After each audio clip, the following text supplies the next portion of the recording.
is CGTN, China Global Television Network.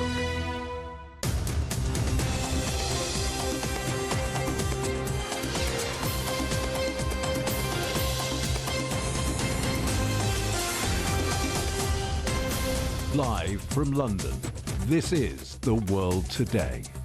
Hello, I'm Jamie Owen. Welcome to the programme. Our top stories. Pakistan's Supreme Court orders the immediate release of former Prime Minister Imran Khan, ruling his arrest was illegal. Our other headlines: Israel's military kills the head of Palestinian Islamic Jihad's rocket launching force in an airstrike in Gaza. China's vice president continues his European tour to strengthen ties, visiting the Netherlands.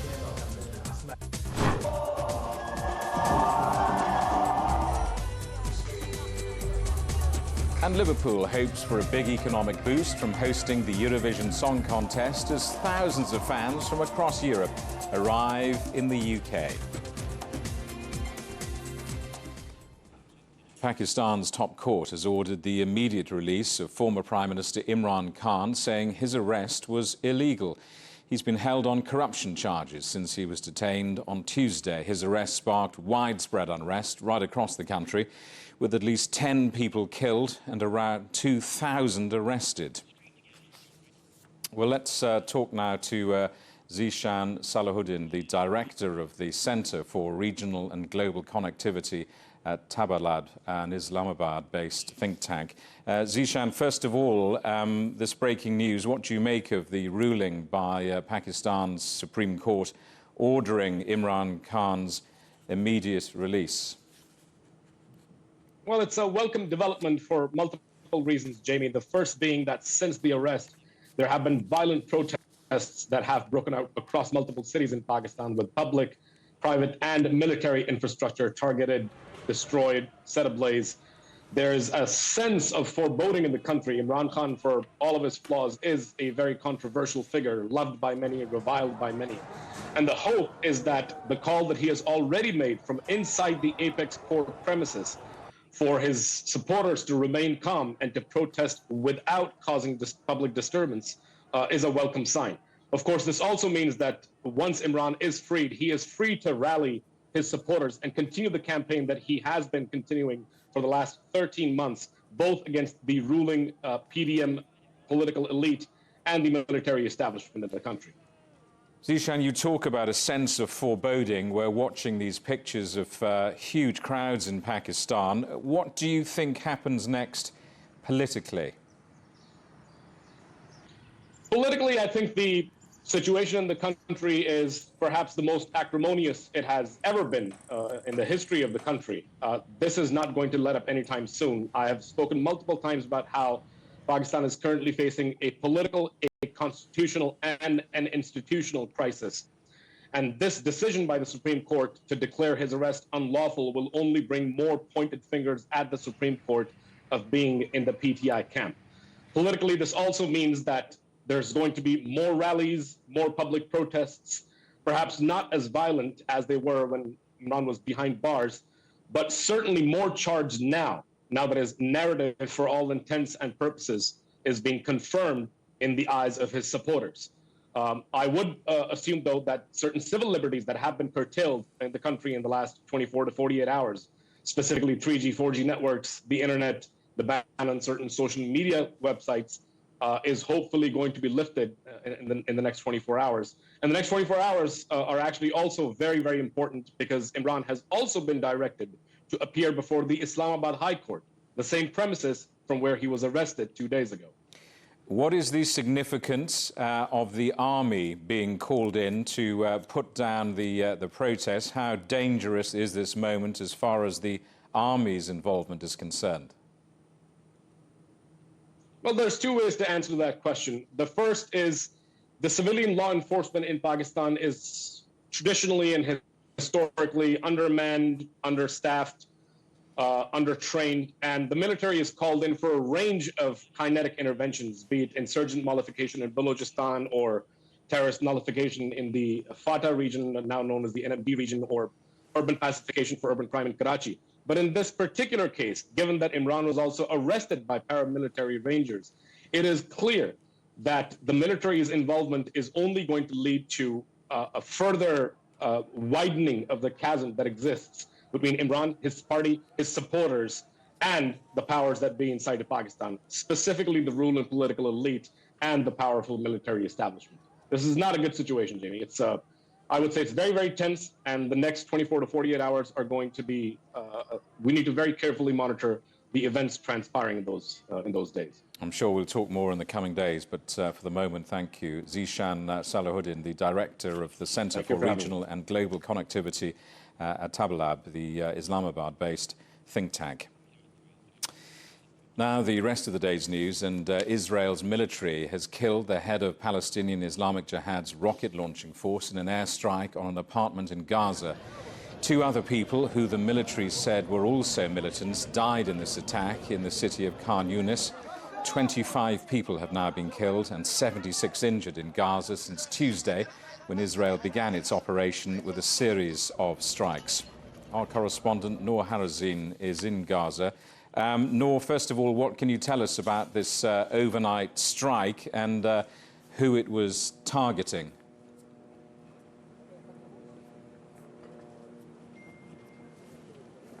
Well, today at dawn, the Israeli warplanes targeted an apartment in Hamad City, located in northern Khan Yunis, killing Ali Ghali, who is a senior Islamic Jihad leader. He is also a commander in the missile unit in Saray al-Quds. Saray al-Quds is the militant wing of the Islamic Jihad. So basically, Israel assassinated 4 Islamic Jihad senior leaders this round of violence and exchange fire between Israel and the Islamic Jihad. This brings up the death toll in Gaza, and according to the Palestinian Health Ministry, until this moment, 26 Palestinians were killed, including 6 children and 4 women, while more than 80 people were reported injured. Israel began striking Gaza on Tuesday. Are people there expecting more attacks, or is this the end of it?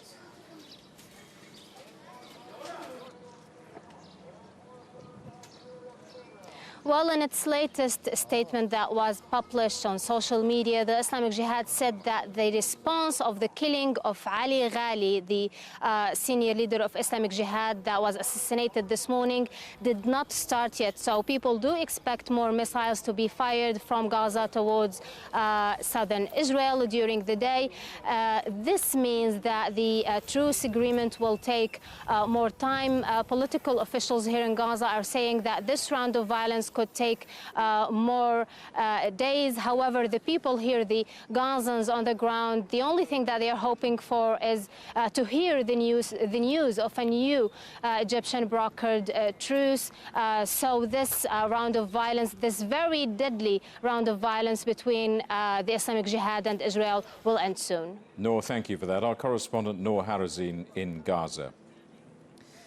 2 men have been shot dead at a Mercedes-Benz factory in Germany. The suspect, a 53-year-old contractor, opened fire before being overpowered by security staff. He's believed to have acted alone. This is the latest in a string of mass shootings in Germany, adding pressure on Berlin to further tighten gun laws. Cars were engulfed in flames in Milan, in Italy, after a van transporting oxygen tanks exploded. At least 1 person was injured due to smoke inhalation. The police said a nursery and nearby apartment buildings had to be evacuated. The standoff over United States debt ceiling is dominating talks between G7 finance leaders and Japan. The stalemate and looming default is seen as one of the biggest potential threats to the global economy. Japan says the group is ready to act to limit market repercussions of a possible default. US Treasury Secretary Janet Yellen says a resolution is vital and has sought to reassure her counterparts that the world's largest economy is stable. You're watching CGTN. Still ahead, the UK's City of Music hosts Europe's biggest song festival. Liverpool hopes the music makes some money.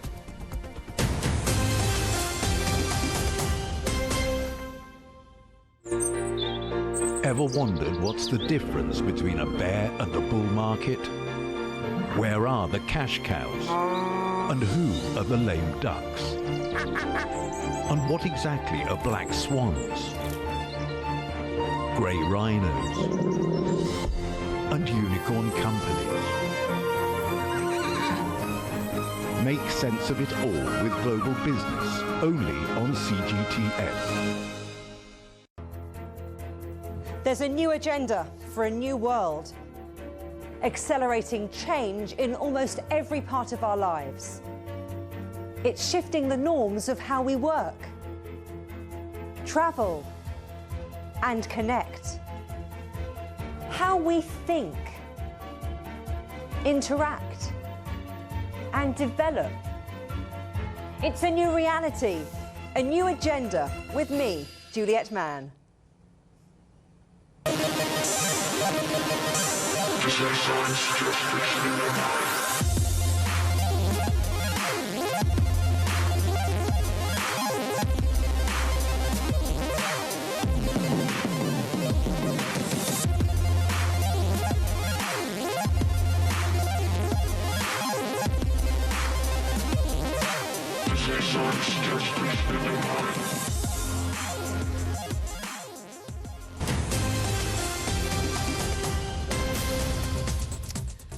Hello, welcome back. A reminder of our top stories. Pakistan's Supreme Court orders the release of the former Prime Minister Imran Khan, ruling his arrest was illegal. Our other headlines: Israel's military kills the head of Palestinian Islamic Jihad's rocket launching force in an airstrike in Gaza. China's vice president is in the Netherlands, the latest stop on his tour to build stronger ties in Europe. Han Zheng met the Dutch Prime Minister Mark Rutte in The Hague. Our correspondent Alex Cadier is there. Alex, what's under discussion during Han's meeting today? Well, Jamie, we don't know exactly what was discussed with the King. You would expect that meeting to be rather private and rather secretive. Quite a busy day for the King, actually. We were at the Royal House just a few hours ago when the Vice President was there. Just before the Vice President's arrival, we saw the South Korean ambassador coming out of the Royal House. So quite a busy day for the King. Also a busy week for the Vice President. His second royal activity this week. He was, of course, at King Charles's coronation earlier this week, last weekend. Now, he's now meeting in that building behind me in the Dutch Parliament with Prime Minister Mark Rutte. He will be discussing, we're told, trade and cooperation on climate as well as water, among other things. And that is the underlying current of this visit, the underlying current of EU-China relations at the moment, that there are tensions between both sides. The EU, of course, is rethinking its relationship with China because of what it says is Beijing's ambiguous position on the invasion of Ukraine. So you have this very strong and important symbolic meeting with the King this morning. Some analysts saying that it is the resumption of high-level talks, the resumption of conversations between both sides, but underlying still some diplomatic tensions, Jamie. And what are the Netherlands' trade links with China?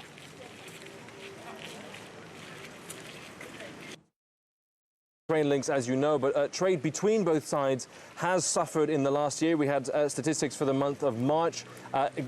Trade coming from the Netherlands to China, that is up about $145 million year on year. But relative to that, the trade coming from China to the Netherlands was down almost 4 times that. So trade has suffered between both sides at the moment. Some experts that we were speaking to just yesterday saying, well, that can have a damaging impact for both sides.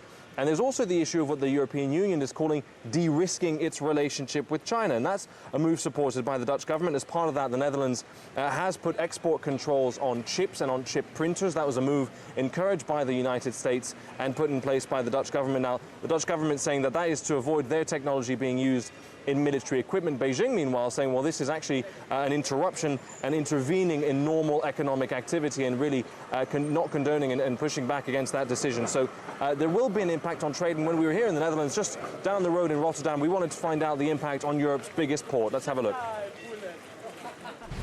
Rotterdam dwarfs other European ports, with 35,000 ships passing through it every year and employing 385,000 people. As Europe's trade window to the world, Rotterdam is a bellwether for how international trade trends can impact the continent as a whole. And Europe's biggest port is feeling the pinch from a difficult patch for international trade. Rotterdam is struggling. The amount of cargo passing through the port for the first quarter of this year was down over 10% year on year. Experts say that this is primarily due to a slowdown in imports from Asia, which fell more than 14% compared to 2022.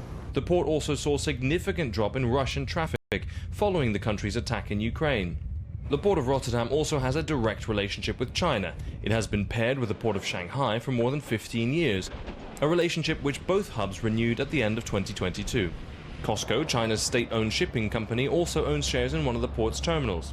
More important, perhaps, is the trade flowing in and out of the port, a flow which experts say could be jeopardized by rising geopolitical tensions. For quite a lot of companies in the Netherlands, trade with China is very important, and the other way too.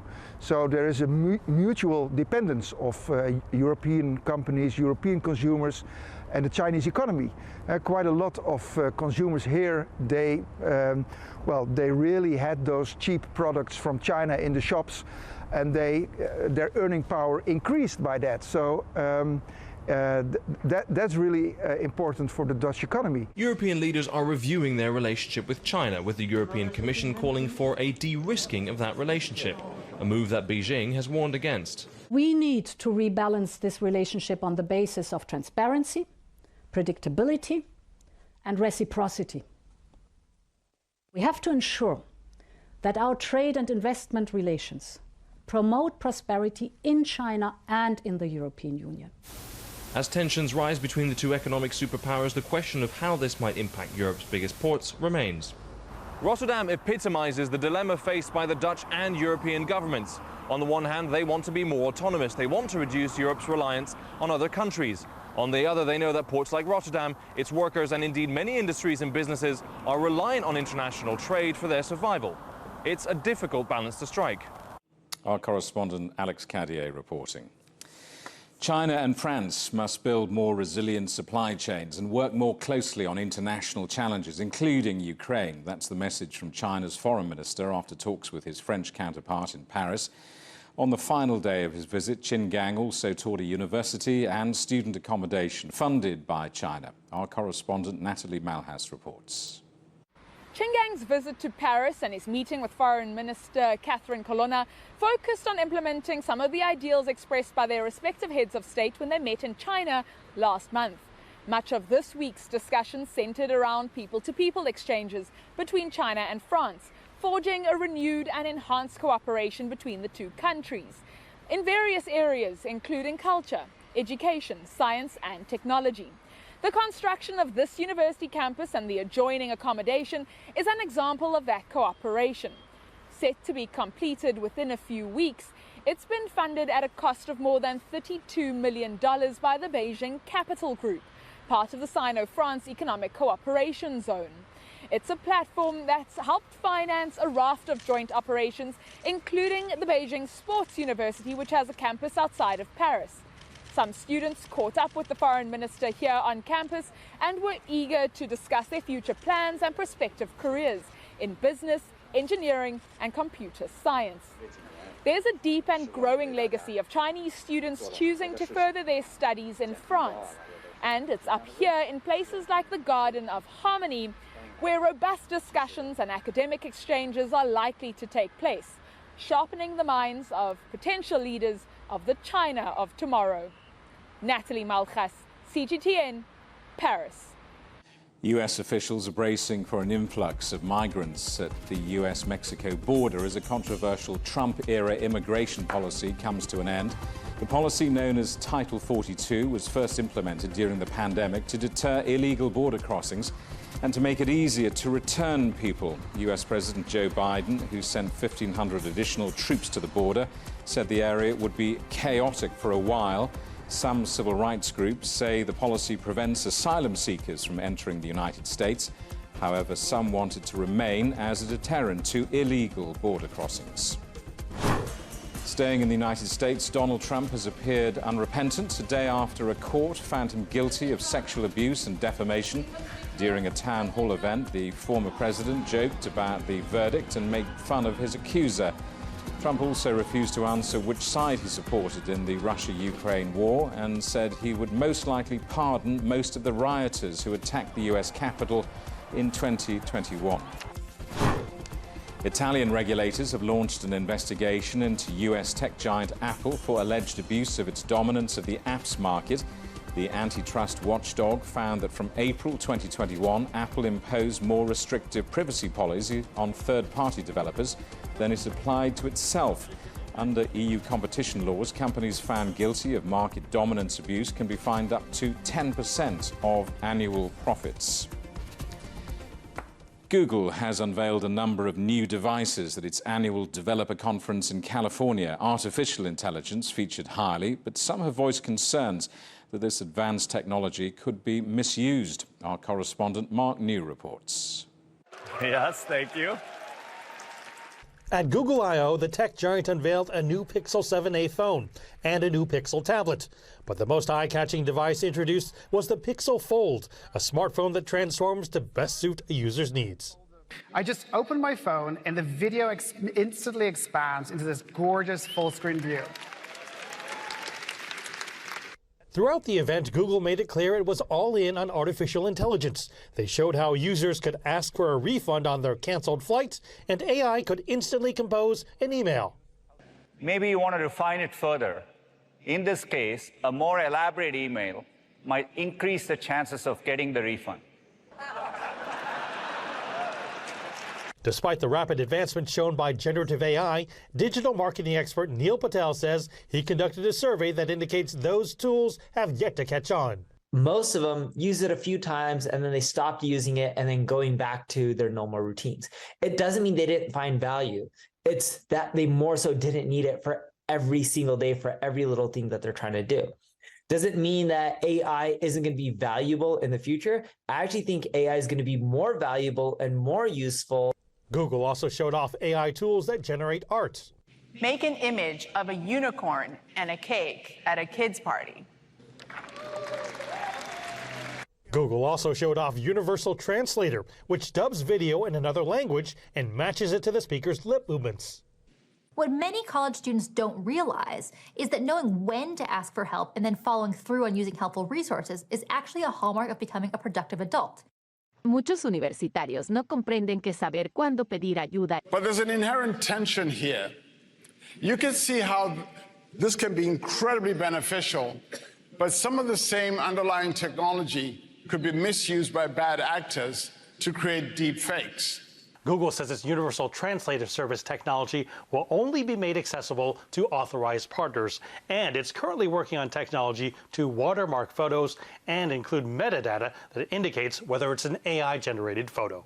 I think you're going to have a lot of people using the technology and abusing it, and eventually they'll create rules or roadblocks. Just like, you know, when you're playing bowling and you're bowling, if you're a kid and you're bowling for the first time, they'll put these guardrails, right? Think of AI as eventually having guardrails, so that way people can't misuse it. Although ChatGPT and Microsoft have widely been viewed as jumping out to the lead in generative AI, Patel says with the number of engineers employed by Google, he expects the company to close the gap or even surpass the competition in the near future. Mark New, CGTN, San Francisco. The UK city of Liverpool is hoping to receive a big economic boost from hosting the Eurovision Song Contest this week. Thousands of fans from all across Europe have travelled there for the event, and businesses are hoping to cash in. Our correspondent Julia Chapman reports. A British city world famous for its music. Eurovision fans are descending on Liverpool. Over the course of the week, they're expected to bring in around $50 million. The hospitality industry will see the bulk of that, with businesses across the city joining in on Eurovision fever. Especially after, COVID and the lockdown, businesses took a big hit, especially independent businesses like this one. But yeah, it's been, massively, it's brought in all tourism attention. Hosting Eurovision is a privilege that cities compete for. Liverpool beat 19 other contenders. There's so many aspects that have to be considered when it comes to the host city for Eurovision. International airport, enough a hotel accommodation, good transport system, and ultimately an arena that's free for about a month's duration in total. Tourism makes up 47% of Liverpool's economy. Around 10% of the city's jobs are hospitality-based, and Eurovision delivers huge footfall to the host city. The Eurovision brand draws in tourists from all across the continent. As well as spending money on official merchandise, they're injecting cash into the city's economy. Hosting Eurovision doesn't always pay off. There is significant upfront investment. The UK government is putting in $12.6 million and the local government $5 million. The rest is paid for by host broadcaster the BBC. But organisers are convinced it will be worth it, and not just in the short term. It's about people who are thinking, where do I put my event next? And they think, actually, you know, where was that beautiful arena where we saw all those great shots from? Why did Eurovision choose Liverpool? So I think all that kind of, that investment kind of just trickles down. At least 100,000 fans are making the journey to Liverpool for a piece of the action. On top of that, the televised event is expected to attract 180 million viewers around the world, and they'll all get a glimpse of Liverpool. Over the next 3 years, the city expects an additional $315 million in tourism revenue, all thanks to the spotlight that Eurovision shines. Julia Chapman, CGTN, Liverpool. China's senior diplomat Wang Yi has held talks with White House National Security Advisor Jake Sullivan in Vienna. The two sides discussed China-US relations, global and regional security issues, including the war in Ukraine. The meeting comes as Beijing and Washington are preparing for more face-to-face engagements between their senior officials. China's Tianzhou 6 module has successfully docked with the country's space station. The space station crew is now in the process of entering the craft to begin transferring its cargo. Tianzhou 6 launched on Wednesday from China, carrying food, fuel, and other vital supplies into orbit. And back on Earth, that is the world today. Thank you for watching. There's more news on CGTN Europe's channel on the Telegram app, or scan the QR code on the screen to get stories and updates sent direct to your phone. We're back with more news at the top of this hour. Coming up next, it's World Insight. For now, from all of the team in London, it's goodbye.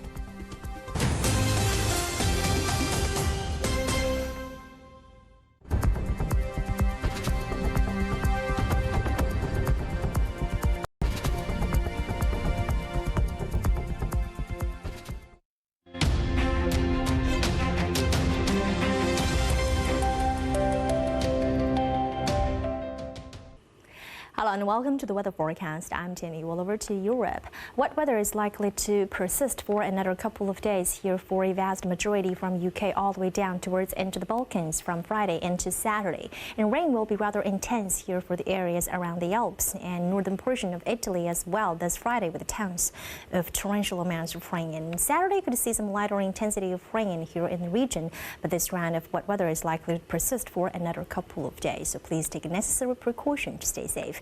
Temperature-wise, though there could see random precipitation for much of both UK and France, we'll still see the temperatures to take an upward trend in the next few days as we go through into this weekend. And here some cooler temperatures will be tapping in here for several locations in Germany. So please dress up accordingly and keep your eyes closely on the latest temperature forecast.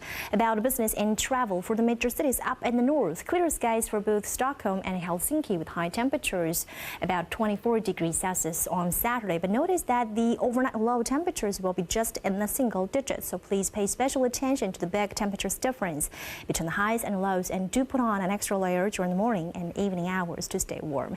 And here for Moscow, we'll see chance of showers with a high of 20 and low about 9 degrees Celsius on Saturday. And that is all from me. Stay tuned for more City Forecast.